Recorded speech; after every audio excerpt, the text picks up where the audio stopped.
Hi, Hi, I am Esti Artagona. I'm Sarah. And we're here to talk about Utena. So this is mainly designed for people who've watched Utena before. It's a rewatch. We're doing a rewatch together. You've just finished watching Utena the movie, and you're like, "What the just happened? I'm confused. I'm intrigued. I'm pissed off, etc." So full spoilers ahead. Bring out the red string. We're gonna go episode by episode and dissect Utena. As I said, I'm Esti Artagona. I'm a debut indie author of queer lesbian fantasy fiction. It's pretty good. I like it. Do you say anything about yourself?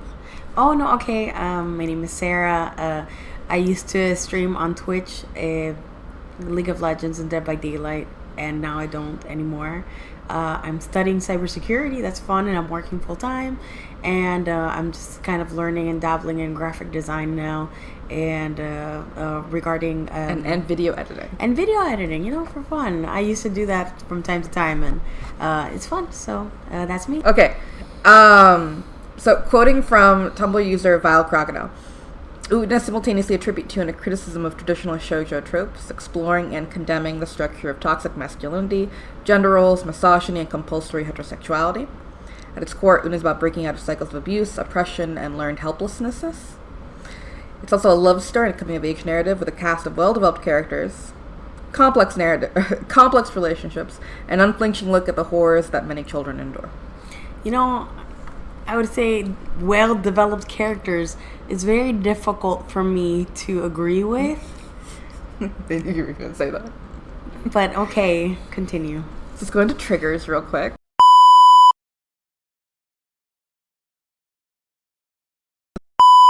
So before we try to explain Utena or anything like that, I just want to say that this is just my personal reading of it. Revolutionary Girl Utena is a surrealist story and makes heavy use of allegory and symbolism, with many aspects of its plot revealed kind of indirectly or in a manner that is open to interpretation.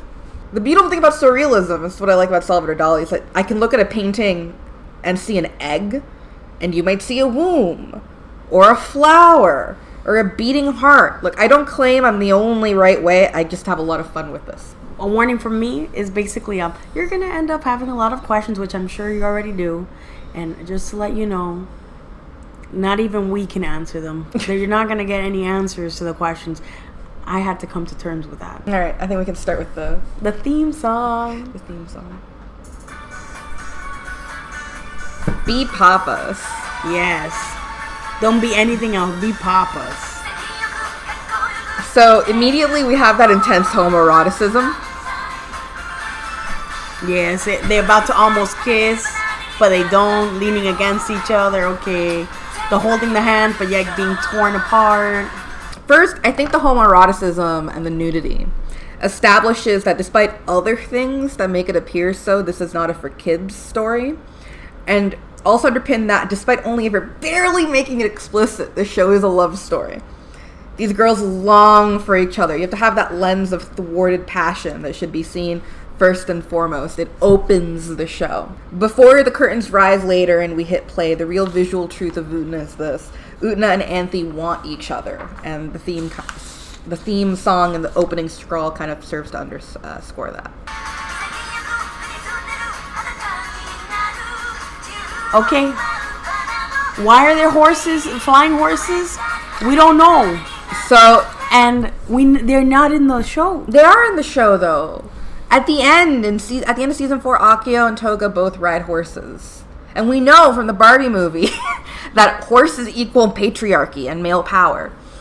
But not the flying horses. No, it's fantasy. It's the fantasy that they have. So if the theme song is supposed to be kind of like their headspaces or where they're at, or this lens of thwarted passion, if I'm going to be furthering this idea, then this is the fantasy they have of rising together into the inverted happily ever after castle. And coming up and conquering it, and then you see it crashing down and all that. It does come. That's true, yeah. So it's this is their fantasy of what ultimately they kind of want to happen, but it's kind of what show also does this? What show? Madoka Magica with the theme song. It shows what they characters want to have happened, but not exactly what actually happened. Or in that one, it showed clips from other timelines, possibly. But it also shows, like, what Madoka wishes this timeline could have been like. Even if the two of us should be separated, I will change the world. Okay. So here the singer is saying that even if we should break up or circumstances beyond our control force us apart, take my revolution. And I kind of get what that's saying. And I feel like that's a very queer statement. Like, they're kind of saying, like, you know, you're giving... If you're giving them the knowledge of themselves, you're giving them this, like, ability to know that, like, that they are this way. When you're someone's first... Closet key is a term. Have you heard that before? No. Closet key, like the person who unlocked your closet, who, like, made you realize that you were gay. Okay. It's a realization, and it's a fundamental changing of self that kind of lasts long after your original feelings for that person go away. So that's what it means by revolution in the song. Well, it could be one of the readings. Okay. That's kind of one of the readings that I read into it. Like, it's like, that's a revolution of the self. Like, realizing that, like, by wanting to be with you, I realize, oh, I'm this way. That is revolutionary. Okay, so the curtains. And the colors. And the colors of the curtains. And the borders. We're going to talk about the curtains. Yes. Rather, we're going to talk about the fact that they are curtains. So immediately, like, when do curtains rise? At a show, at a play. Exactly, when something is staged. So this is telling us that Utena is a story about stories. And that's a theme. The stories we tell ourselves, the stories we tell each other, how these stories not only become the truth, they are the truth. So the curtains are rising, and we're beginning to hear our narrative. And then the narrative that we're going to have is that there's this little orphaned princess, and she's dressed in yellow, which has meaning, like all the colors in Utena do. It's adoration. And then there comes a time in our life, and this is like the Disneyfication of the parents, and the reason why that's such a common trope. Why are the parents always dead? Well, because there comes a time in our lives when we lose the protection of our parents. Ideally, this lines up with the end of your maturation, and you're prepared to shoulder on the burdens of life. But this moment can come without warning. One day, nothing bad can truly happen to hurt you because there is a figure there to protect you, and the next day, that's just simply not true. So Utena is experiencing this universal trauma young, and she copes with it by turning it into a fairy tale. And I want to draw attention here to the silhouettes being used to show that this is not a faithful memory. These are silhouettes. They're not filled in. They're archetypes. They're just characters in a story that Utena tells herself.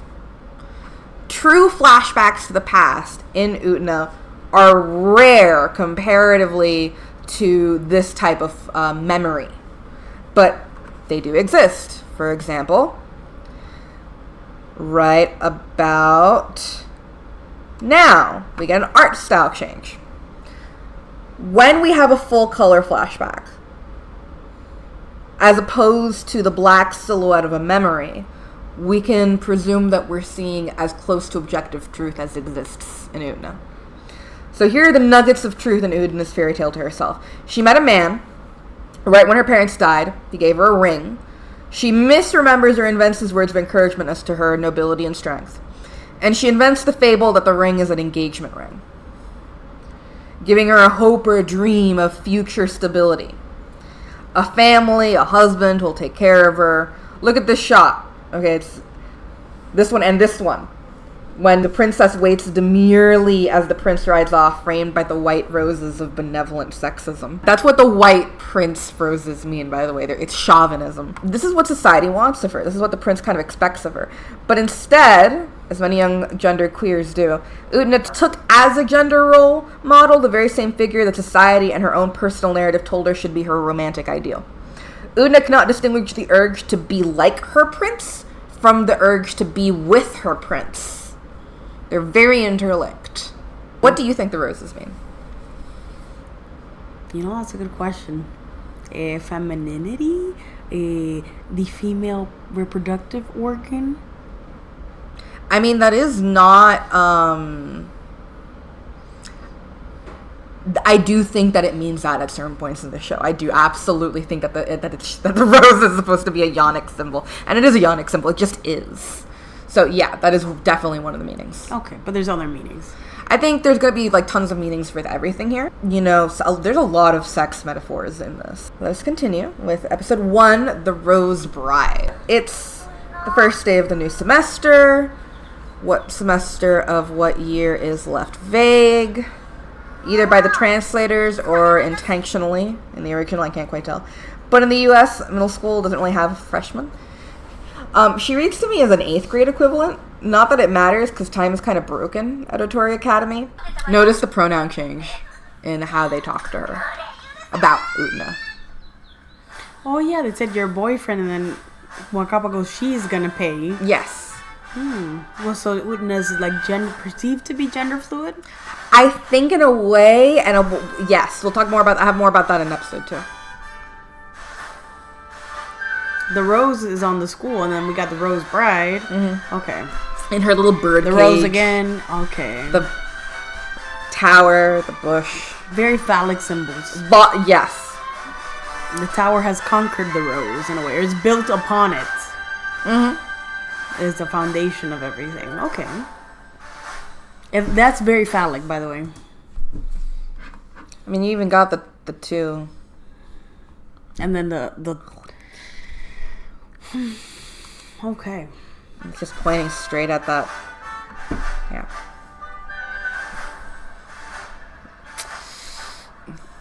There's something weird about the perspective there. Like, it didn't make sense, you know. But, okay. That's just my opinion. We got roses at the bottom, on the floor. Here comes Utena. She kind of walks like Bebe. Bebe is Sal's family's wiener dog? Yeah, he's a dachshund. Dachshund. Like, very proud, right? Yes. Very proper. She is not wearing what anybody else in the school is wearing. From the best I can tell, she is wearing the basketball shorts underneath a random or the formal tuxedo. But like, it's not important. The colors, will go more into the colors of like why she's wearing black later. Well, she's not wearing the boys' uniform. She's wearing something completely different. She is wearing both like the sports uniform and also probably formal wear. I want to get the latex, those shorts. She's wearing the same shorts. And she has red socks too. Hey. Like, I don't think she just changes into gym clothes. I think she just is always wearing that underneath. And then she just wears like a formal tuxedo jacket over it. That makes sense. Did you notice the magical girl sounds as she was like getting the basketball and the flowers were going down the side? Yes. So Anthe's powers we'll go into later, but Anthe's powers is basically like femininity. Like, she can do whatever a woman can do, which is anything. It's classical femininity, and then when the show is being absurd, it takes it to absurd heights. I think Utena's superpower is the ability to embody or manifest or portray masculinity as a woman. That's kind of her superpower, which is kind of denoted by the fact that, like, when she's the first time we see her doing this classically masculine activity, beating boys at sports, it plays the little, like, that power up twinkling music that it makes me think of Sailor Moon. Well, we know that the creators were involved in Sailor Moon, so that might have been a deliberate homage. So the show, I do like that the show starts out kind of as a butch fantasy, and then she has a fangirl rotation. We'll come back to the fact that she's admired later on. Here's my towel, my God, please. It's your turn. Oh my goodness. Here we got this archway, very important. Yes. So she seems to be doing pretty well for herself, despite the very sad origin story. Yeah, and the guys she's talking to aren't even there. Like, no one cares. And here we kind of like reinforce this ethos that it's like she wants to be the savior that in her narrative saved her. Now we also know that like she's like repressed the memory of Anthe imperiled.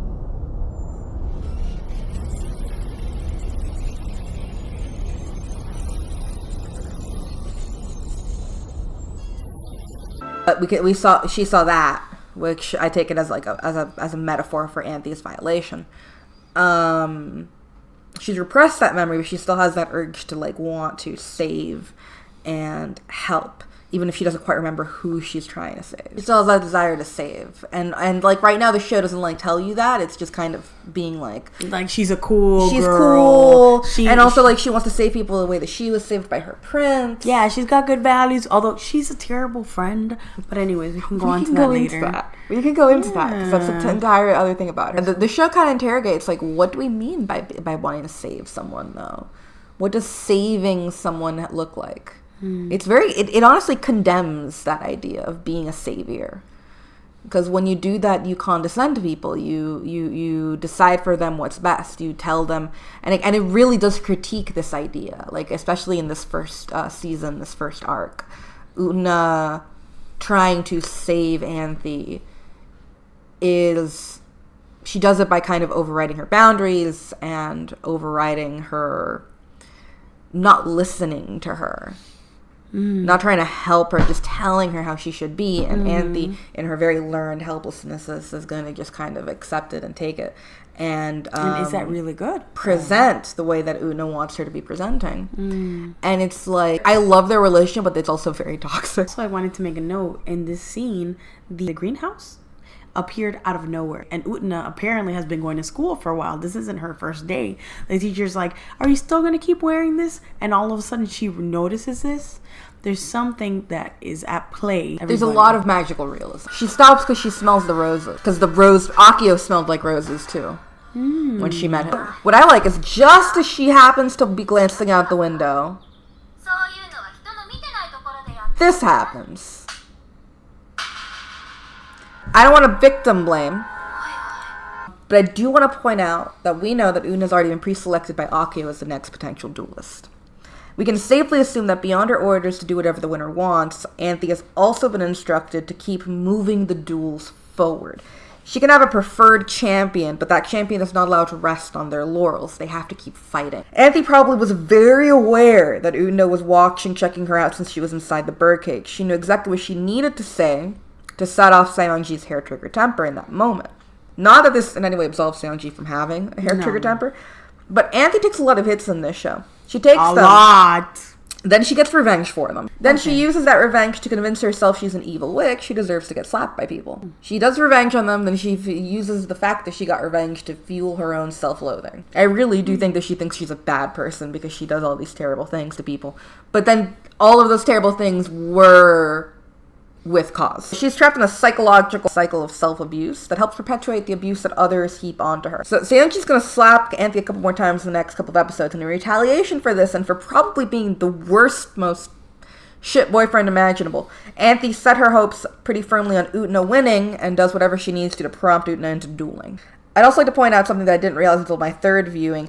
I don't think Seonji does this often in public. Well, we'll talk about Toga in a second, but Wakaba later is going to be like surprised at the idea that Anthe and Seonji are even together, which means that either he's been more like restrained than I thought, or he only just won her from someone. She acknowledges them that they've been hanging out, but Wakaba will be like, oh, it's just because they're on the student council together. If Seonji was being like this all of the time, I feel like it doesn't matter how oblivious Wakaba wanted to be. Toga steps in and immediately calls Seonji to go to the head of the phallic symbol for a scolding. I love Wakaba, but the show does her so dirty. Talk about the framing a little bit. Toga's initially framing himself as a rescuer of women. Well, let's go back a little bit to all of this. So if this fight was semi-staged, at least on Anthe's part, to get Utena's attention. Let's focus on Anthe first. Our first real introduction of her is that of a woman in a deeply abusive relationship. That's true. Except her primary abuser is not the guy that's hitting her right now. The reason why Anthe is doing this, the reason she's dating Seonji at all, is because End of the World told her to do whatever the champion of the duels wants. And also, I believe, to keep the duels going forward. I'm going to make the argument going forward that Anthe has been given two specific instructions as the Rose Bride. Keep the champion happy, keep the duels progressive. So Toga steps in, as we just saw. And we'll talk about the literal spinning red roses. Toga is framing himself right now as a rescuer of women. Therefore, the princely white roses. Someone who comes in and fixes a bad situation for a woman who is silent and opinionless as to how this situation should be handled. And then the framing turns dark green when it gets to Sanji. We'll talk about what each color means more during episode 13. But one concept I'm going to introduce now is that white light colors are closer to the princely ideal, a man who saves women, while darker, more saturated colors represent something socially unacceptable, having to do with the Jungian shadow. While Jungian archetypes have largely been debunked, they're useful for literary analysis, and they're very important in Utena. So to quote Jen A. Blue's excellent resource, Animated Discussions, the shadow is that which we reject about ourselves. The personal shadow is that which we reject about ourselves individually, the aspects of ourselves that we don't want to know. The archetypal shadow is that what we collectively reject about humanity, the personification of evil. So, knowing this about color, knowing this about the color black, what do you think about Utena's uniform? So she's what is rejected by society, like being queer. Mm-hmm. And her desire to be a prince, I think, is inherently rejected by society, because she's a woman and women are princesses, or they'll face terrible backlash like we see in the anime.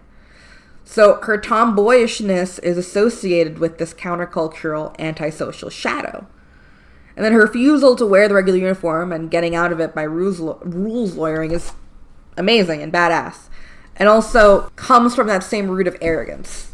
Her refusal to blend in with her cohort, to engage with the school in any meaningful way, is here marked with that black and then red, which is very selfish.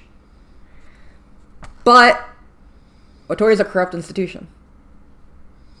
Why would she? Why do gendered uniforms are absurd and sexualize children.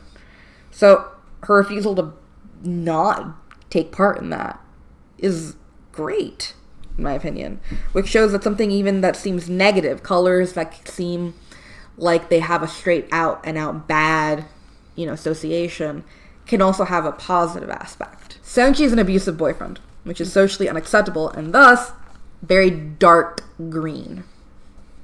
Anthe has successfully made her reintroduction to Utena as a damsel in need of saving. Poor Wakaba, she gets the worst love interests. Yeah. It's Utena and Seonji. And Utena do not care that much about Wakaba, unfortunately. No. Alright, so Mickey and Juri also get frames. Alright, so positive. Pale blue. Mickey is a very noble, nice guy type of story. Very socially acceptable. More subtle and passive about his own entitlement. Not a very character with a strong sense of self. Juri, bit more saturated.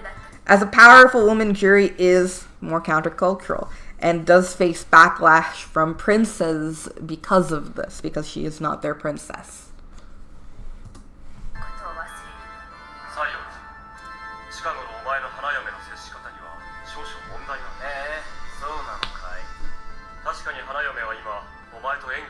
He's just taking meeting notes? Yeah, he's just taking notes.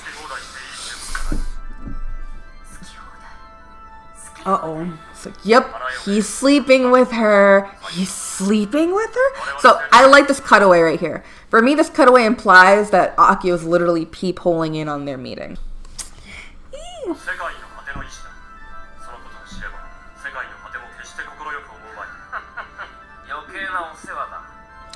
So basically, Sanji goes, this shit, I'm out.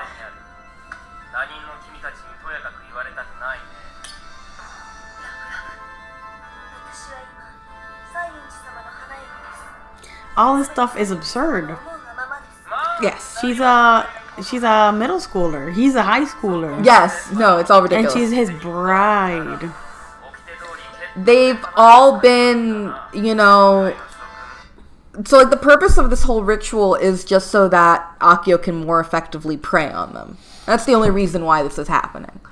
So I think this is like the soft opening to soften them up to the idea of giving him special favors, is like by first luring them in with his little sister. We hate Akio, by the way. Yeah, no, Akio's terrible. He's disgusting. Akio's terrible. So he's like the worst sort of monster. He's one of like the worst anime monsters because he's so realistic.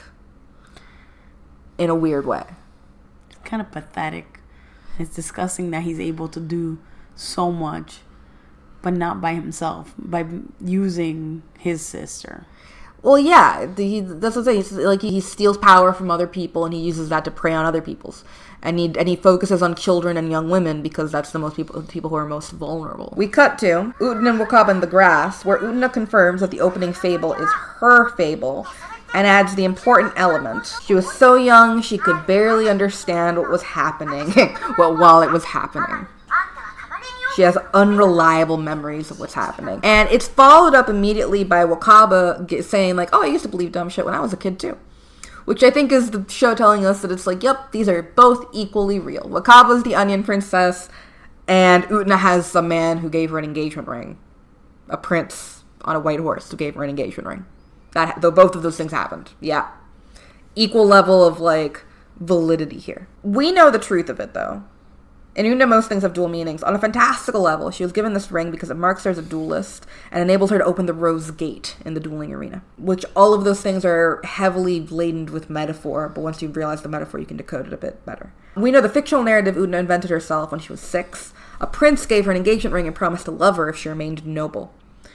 I think the real level, which is not invented until 34, is shrouded in a lot of metaphor, but is still detectable, which is that Akio has been grooming her since he was young. Wakaba then shares her cute anecdote about how she used to believe fake things as a kid, reinforcing my analysis that Utena's prince story is meant to be as fictitious as the Onion Prince story. But just as Utena teaches us, just because it's not real doesn't mean it can't hurt you. Now all the boys are drawn to this gathering, mocking a pinned-up love letter to Seonji from a secret admirer. So I love her no true Scotsman fallacy right there. Like, no real man would do this. Uh-oh. Poor Wakaba. Yeah, pobrecita.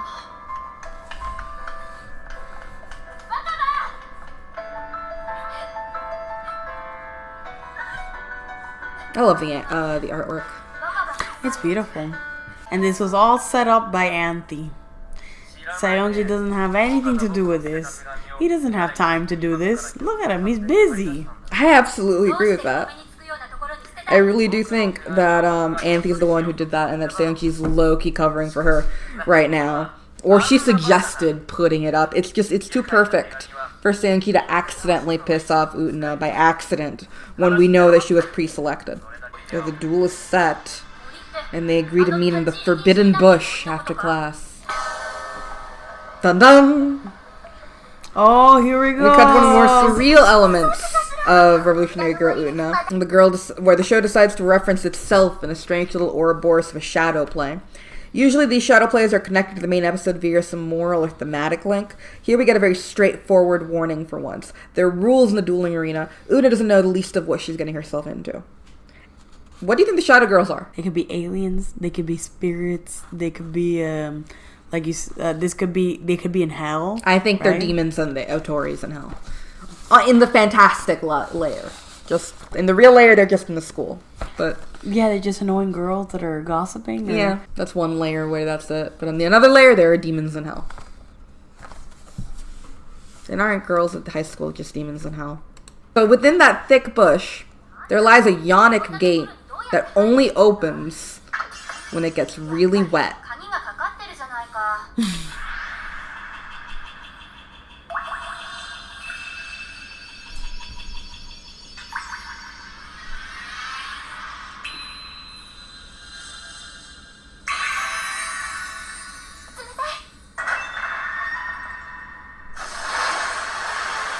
Here we go.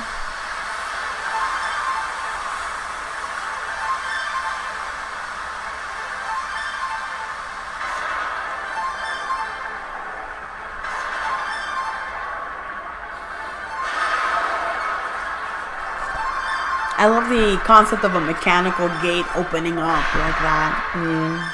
But yes, Utena ascends to the dueling arena and sees sights impossible to the eye.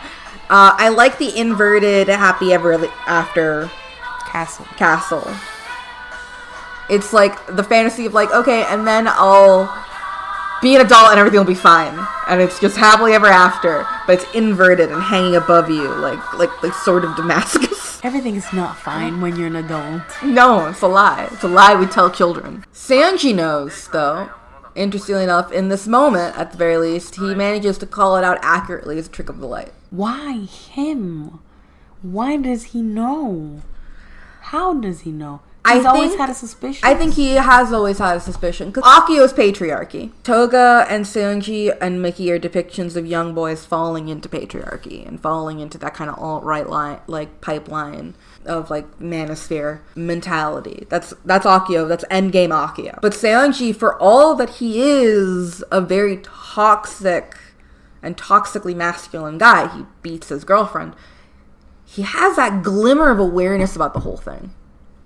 Like, he's able to see it for the kind of the con it is. Because he sees how it affected Toga. So why does he continue to participate in it? Because I don't think he sees another option. Like, we see that. Like, once he's kicked out of the world of Otori, once he's left the system of patriarchy of Otori, he had nowhere else to go. Like, he wasn't able to access the real world the way that Anthe and Utena were. He just kind of lingered on the outskirts of it. He doesn't have the ability to construct this new, like, he can't walk away from Amalas. He doesn't know where to go. He's trying. That's pretty depressing. He's trying to walk away. Like, he tries several times to walk away, and he just doesn't know what to do. These characters are, I think, at the very least, they're not one note. It lays out the ring for what it is, a mark of a duelist, or basically one of the people that Akio has pre-selected to take part in a nonsense ritual with him. Anthe reveals herself and her involvement. She immediately connects Anthe to the prince via the rose scent, followed by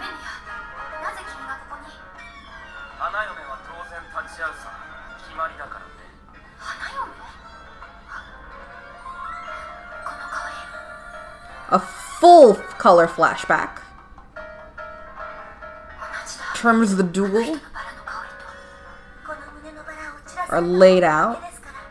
Lasts until the rose is knocked off your chest. So I've heard that the color of the rose symbolizes why you're dueling. Seonji is dueling for his toxic need for attachment, hence dark green. Utena is dueling because she's trying to embody the patriarchal hegemonic ideal of a prince and defend her friend's honor, hence white rose. Anthe wishes Utena luck, and Seonji hits Anthe again. Utena runs to comfort her, manages to know what Seonji's doing. We see now what Seonji's berserk button is, so to speak. It's Anthe implying in any way that she wants someone else to be her champion. Seonji is the best. She's his eternal shining thing. These are the schemas that his ego rests on. Anthe responds submissively, calling Seonji by the suffix sama, which the show translates here as master.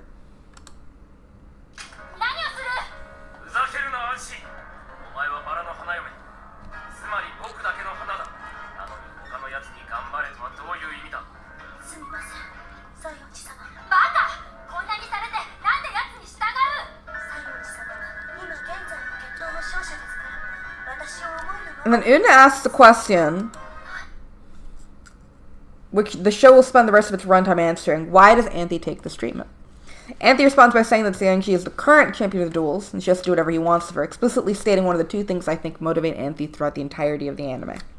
Interestingly here, Utena is about to make a connection that she later fails to make. She says, so you're not his girlfriend. Showing that she understands that under these conditions, no other relationship can really exist. Anthe can't date the champion the same way she really can't be friends with them, because she doesn't have the power to say no to them.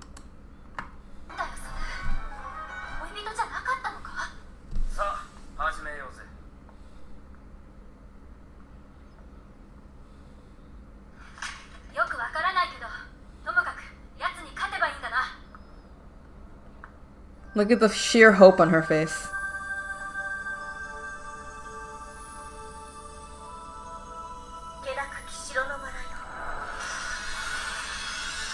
So there's something really interesting about how the swords work.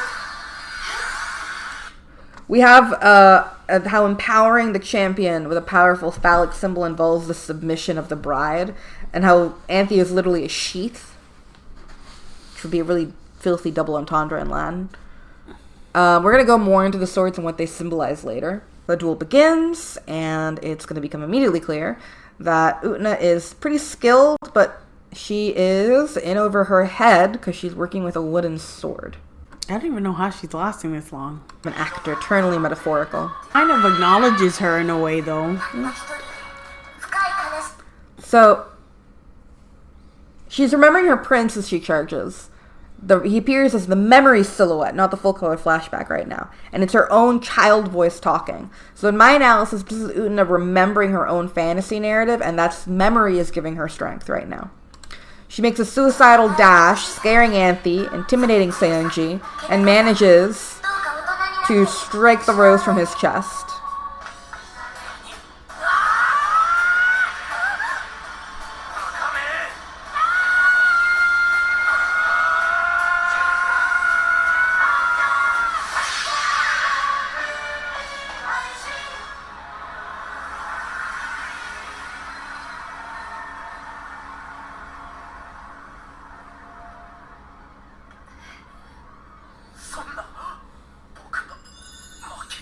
Bye-bye. Look how happy Anthy is. Yeah, she's actually smiling. She's like, finally. Oh. And the wedding bells ring. Camera pulls back to reveal Toga.